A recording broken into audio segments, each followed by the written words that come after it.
datang di podcast Umitra. Nah, bersama saya Ibu Rosi dari dosen Fakultas Komputer Program Studi Sistem Informasi. Nah, hari ini kita bakal ngebahas tentang realita kehidupan yang banyak dialami sama mahasiswa sekarang, yaitu kuliah sambil jadi content creator. Bintang tamu kali ini ada mahasiswa saya tercinta, di mana dia aktif sebagai mahasiswa Prodi Sistem Informasi sekaligus sebagai content creator. Mungkin episode kali ini kita bakal banyak dengar cerita tentang Nanda sebagai content creator sambil kuliah itu bagaimana. Sebelumnya sapa dulu dong teman-teman semua Nanda.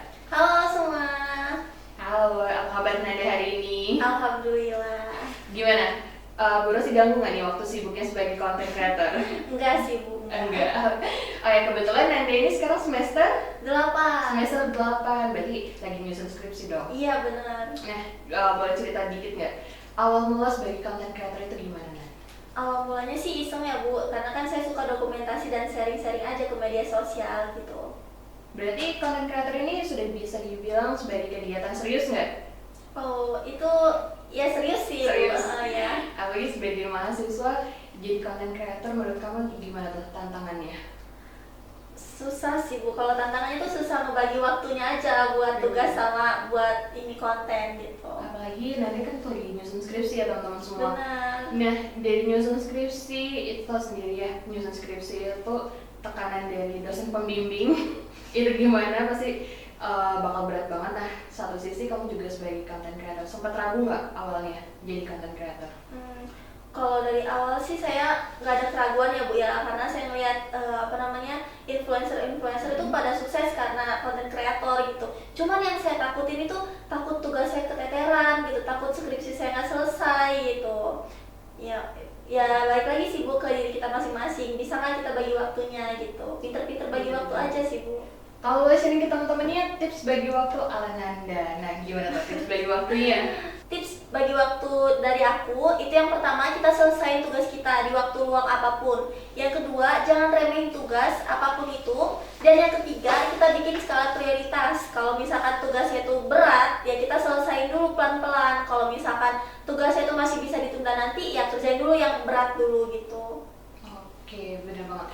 Tips dari Nanda, semoga teman-teman semua bisa terinspirasi dari Nanda nih tips-tipsnya. Nah, balik lagi, kuliah itu bisa dibilang cukup berat, content creator juga berat. Nah, dampaknya kehidupan sebagai mahasiswa, sebagai content creator, sebagai mahasiswa, dampak kehidupannya sendiri yang dirasain gimana tuh?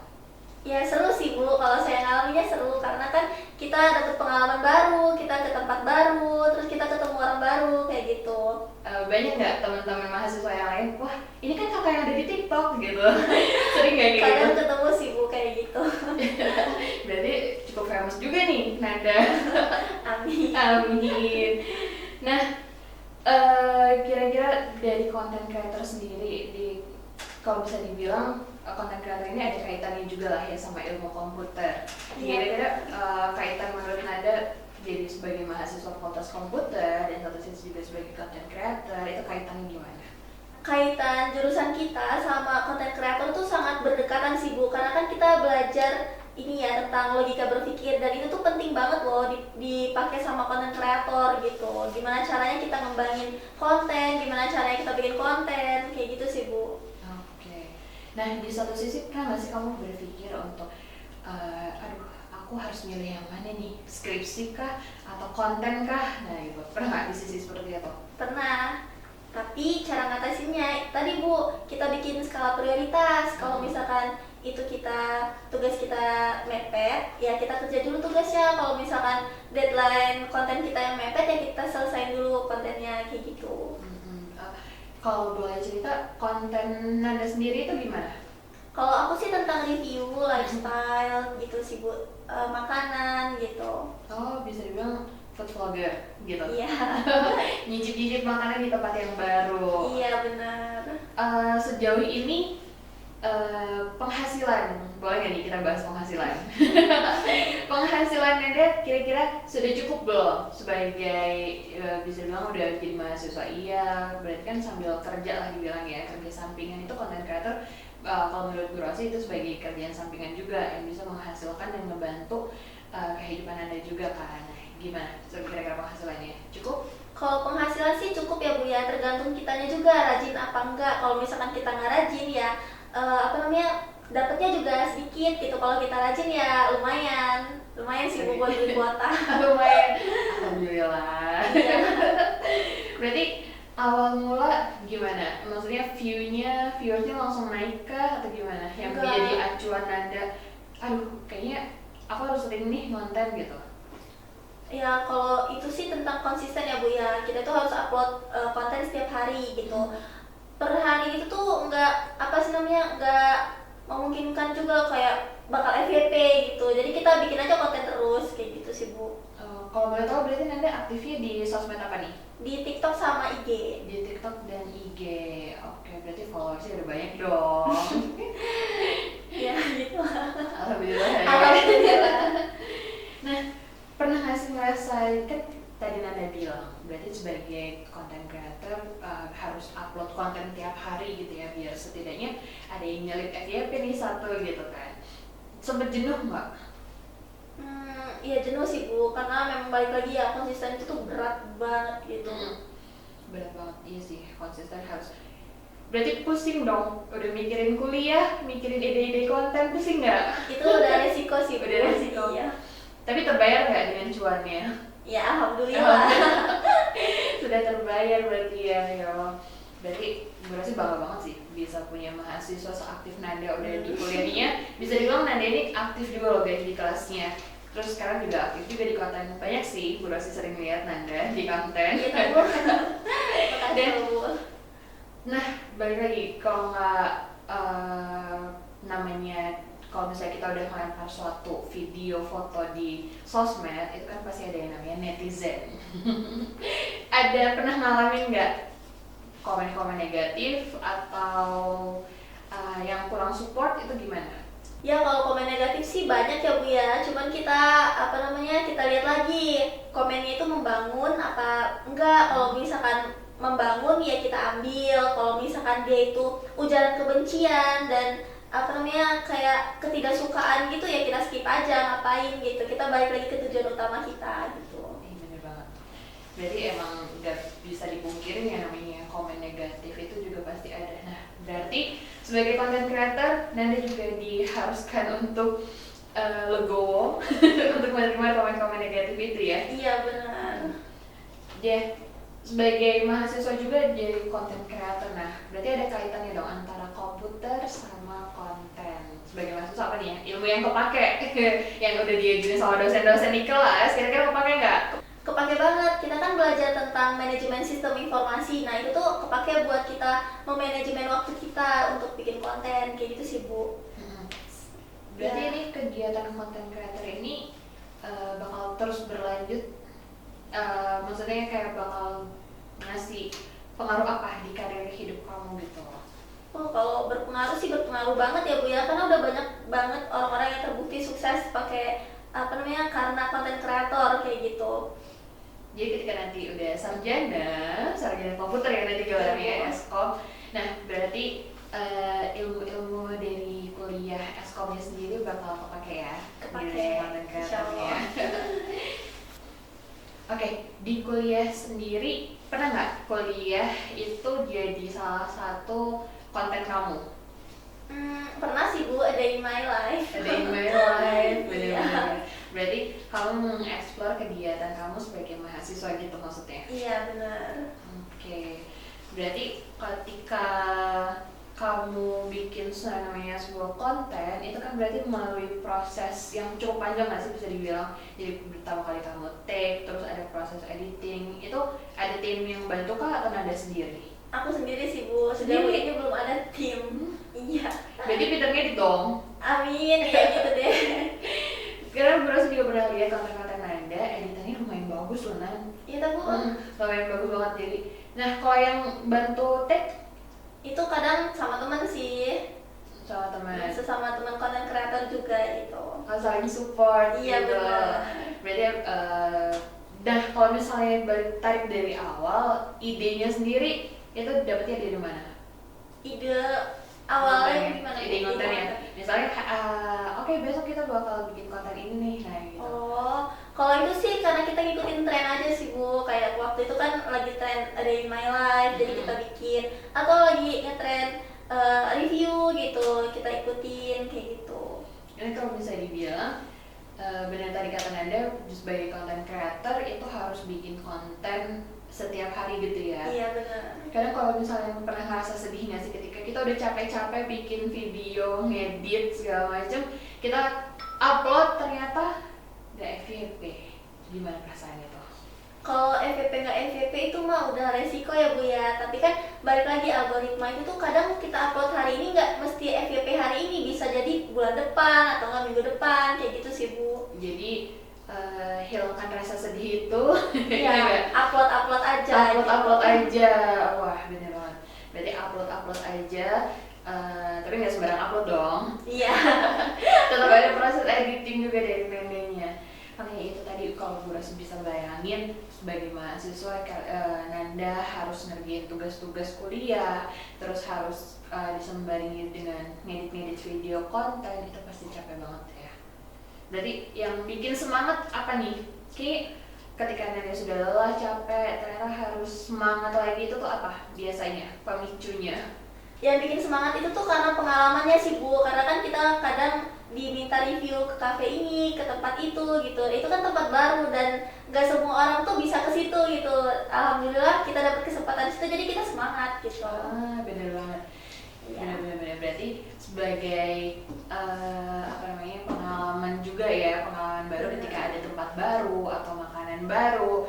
Nanda punya kesempatan itu buat nyicipin, nyobain, ngerasainnya duluan. Bener-bener. Iya, bener. Karena Bu Rosi jujur iri sih sama konten-konten kreator itu. Mereka bisa datang ke suatu tempat yang kita nggak tahu itu di mana, dan mereka tiba-tiba udah ngasih informasi itu ke kita, tapi itu udah oke banget sih jadi konten kreator. Karena boleh jujur, ngeliat konten kreator di sosmed itu banyak banget ya. Jadi kita suka bingung nih, yang mana yang kiranya baik buat kita. Nah, menurut Anda sendiri konten kreator yang ada di sosmed ya, yang ada di sosmed itu kan ada, bisa dibilang ada yang cuma joget-joget doang, atau bukan joget-joget doang juga ya guys, tapi mungkin yang lagi FYP trennya itu adalah ada lagu apa, mereka ikutin tren joget-jogetnya juga. Nah, itu kira-kira Nanda ngikutin juga nggak? Kalau kayak gitu ikutin sih Bu, buat seru-seruan aja. Biasanya aku biasanya aku bikin konten itu di sela-sela stres aku gitu, buat healing gitu Buat sih, Bu. healing, Iya. iya bener-bener. Karena banyak juga view-nya ya nggak sih dari konten-konten yang lagi emang FYP gitu ya. Nah, berarti dalam sosmed itu juga harus pintar-pintar ngebaca algoritmanya juga nggak sih, Nan? Iya benar. Yang mana yang lagi rame nih di sosmed, nah kita coba buat bikin gitu nggak sih? Iya benar Bu. Apalagi sound itu ngaruh banget tahu sama FYP. Oh, sound. Nah, ilmu baru lagi nih, sound. Jadi sound yang lagi banyak dipakai gitu ya? Iya. Itu bisa ngaruh juga ke Iya, FYP. benar. Oh, oke. FYP. Nah, kalau Bu Rosi boleh tahu nih, Nan. Nanti udah ada pasangan? Belum ada sih Bu. Belum ada. Nah, sejauh ini konten-konten yang udah Nanda bikin itu kontennya paling jauh kemana? Paling jauh, maksudnya visit gitu ya Bu ya? Iya, visit tempatnya. Visit itu pernah sih Bu sampai Tanggamus. Sampai Tanggamus? Iya. Berarti tuh kalau misalnya di dulu berapa jam tuh? 2 jam ada kali ya? 3 jam. Masya Allah. Nah, perjalanan ke situ sendiri atau sama teman? Sama teman, waktu itu kita boncengan. Jauh-jauh ya buat konten kan. Berarti capek banget dong ya, Nan, bener-bener jadi konten creator itu. Iya, capek nggak capek sih Bu, tapi enak juga karena kan kita merasakan suasana baru gitu, tempat baru, teman baru, pengalaman baru kayak gitu. Karena kalau boleh dibilang kita ngeliat konten-konten yang di sosmed ini kira-kira ngeditnya gampang nggak sih atau susah nggak sih gitu kan? Ternyata dibalik video yang bagus itu melalui proses yang panjang ya, termasuk perjalanannya pun juga panjang ternyata. Iya. Paling banyak yang FYP yang nonton ada berapa paling banyak sejauh ini? Kalau punyaku itu belum FYP banget loh, masih puluhan ribu. Puluhan ribu itu lumayan banget loh, puluhan ribu. Berarti udah puluhan ribu masyarakat deh yang udah nonton konten-konten dari Nanda. Tapi kan ada yang ratusan, kadang yang bikin insecure itu sih Bu, ngeliat konten orang tuh udah jutaan viewers gitu, kadang ratusan ribu viewers gitu. Cuman nggak apa-apa, kita tetap bikin-bikin aja gitu. Tetap bikin-bikin aja, bener-bener.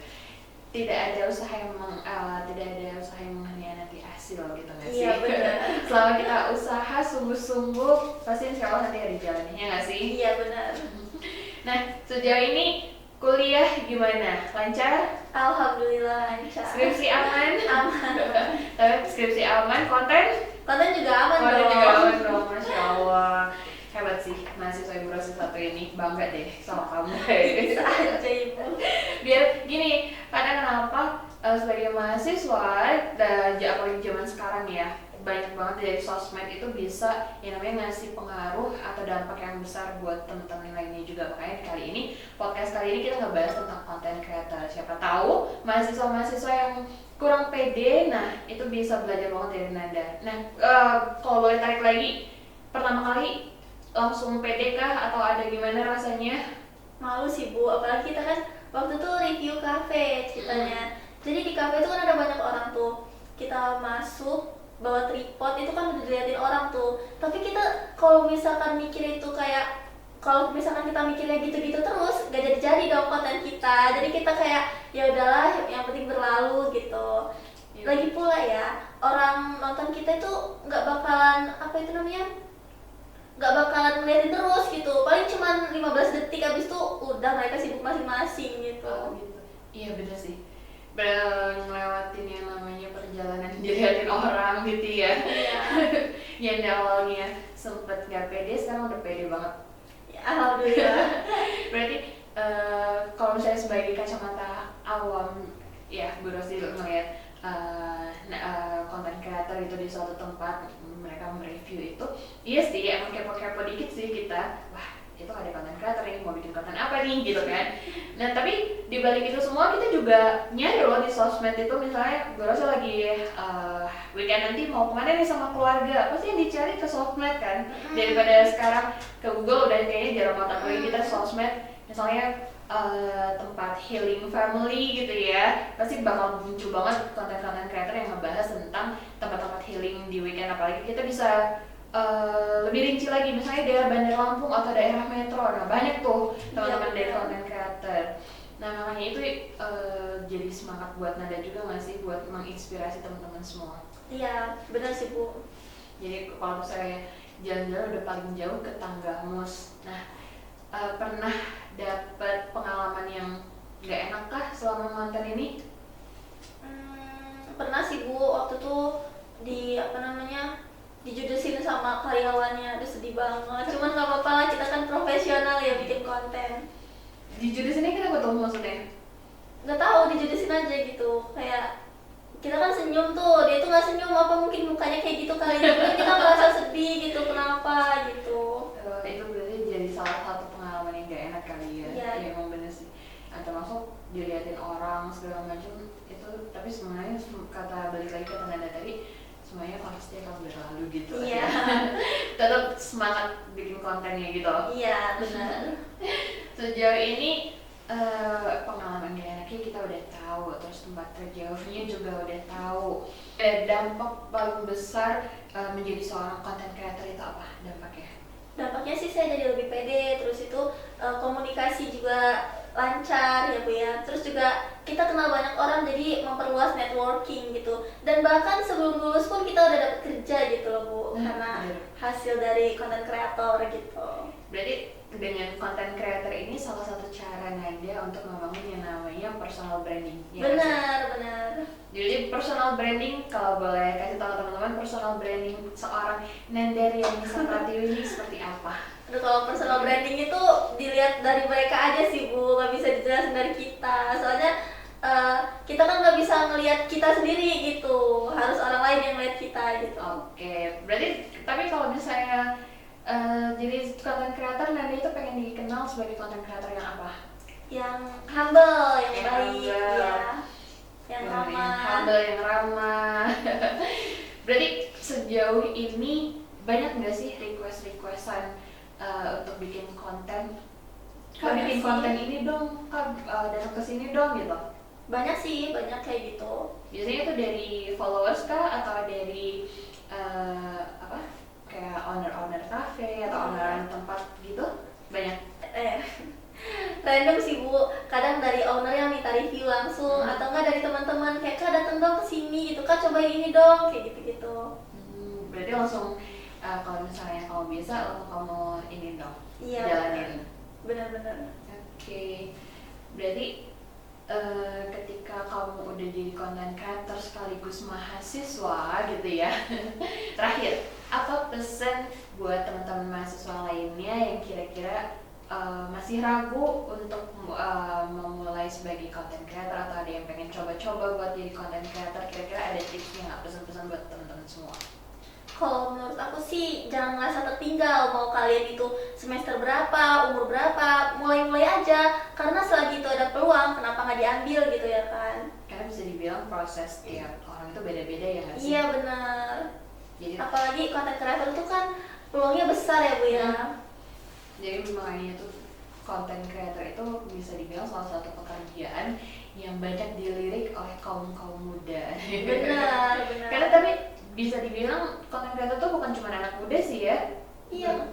Bahkan ada yang ibu-ibu kayak Bu Ros ini, ibu-ibu, bapak-bapak, ya kan semuanya kan juga bisa banget atau punya peluang buat yang namanya jadi content creator. Tapi Benar. di sini Nanda udah mulai jadi content creatornya udah di usia sekarang, itu ya Bu Ros yakin sih nanti pasti Nanda bakal sukses. Amin. Ya, jadi kuliah sambil jadi content creator itu bukan soal kuat-kuatan, tapi balik lagi itu ada batas dan tujuannya. Dan dimana di sini Nanda mungkin ada goals akhirnya, apapun itu goalsnya, Bros doakan semoga sukses terus, lancar terus kuliahnya ya. Dan sebentar lagi bakal jadi sarjana komputer nih Nanda. Iya, amin. Dan semoga aja kontennya juga FYP terus ya Nanda. Wah, amin. Gak sabar ya Bros nungguin konten-konten selanjutnya dari Nanda. Iya Bu. Dan semoga aja episode kali ini kuliah sambil jadi content creator bisa menginspirasi teman-teman mahasiswa lainnya yang mungkin ragu. Jangan ragu teman-teman semua, contohnya ada Nanda, dia bisa sukses kuliahnya, content creatornya juga. Dan Umitra lagi buka pendaftaran mahasiswa baru buat teman-teman yang mungkin ada sanak saudaranya yang bingung masih kuliah mau di mana. Nah, Umitra nih, kayak di sini kita ada Fakultas Komputer, Fakultas Kesehatan, Fakultas Hukum, dan Fakultas Bisnis. Dan kalau misalnya mau ketemu sama Bu Rosti atau punya alumni atau kakak tingkat seperti Nanda, joinnya di Fakultas Komputer. Dan buat teman-teman yang lainnya, kalau misalnya masih tertarik buat informasi lebih lanjutnya, bisa klik link di bawah ini. Jangan lupa di like, komen, dan subscribe episode kali ini. Terima kasih. Dah.